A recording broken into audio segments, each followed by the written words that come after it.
আগ্রহ কম বলতে এটা ঠিক তেমন বোঝায় না। আগ্রহ মানে এখন কামের সময়, মানে গ্রামের দিকে এখন গৃহস্থির সময়টা একটু আসছে।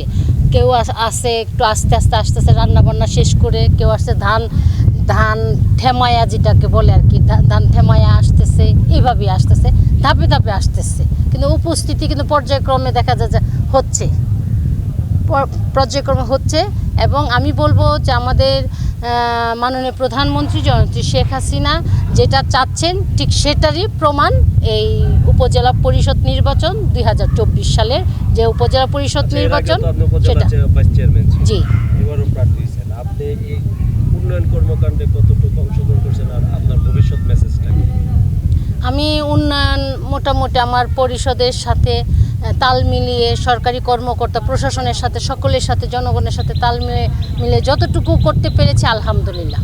আমি বিশেষ করে আমার নারী ক্ষমতায়নে আমাদের মাননীয় প্রধানমন্ত্রী জননেত্রী শেখ হাসিনা প্রথমেই ক্ষমতায় এসে বলেছিল যে নারী ক্ষমতায়ন এটা ঠিক রাখবে। ঠিক তারই ধারাবাহিকতায় 80 দশকের 90 দশকের কথা চিন্তা করে দেখেন, তখন কিন্তু আমাদের মা বোনেরা কখনো কোনো বিচার সালিশ পেত না। স্বামী অত্যাচার করত, পথে ঘাটে নির্যাতন হইতো, কিন্তু ওইটা কিন্তু কখনো নারীরা ঘরে বসে থুবড়ায় না। নির্বাচনের ব্যবস্থাপনা নিয়ে কোনো অভিযোগ নেই। খুব সুন্দর ভোট হচ্ছে, খুব ভালো ভোট হচ্ছে এখানে। জি, আসসালামু আলাইকুম। প্রিয় দর্শক, এই ছিল এখনকার সংবাদে। পরবর্তী সংবাদ দেখার আমন্ত্রণ রইল।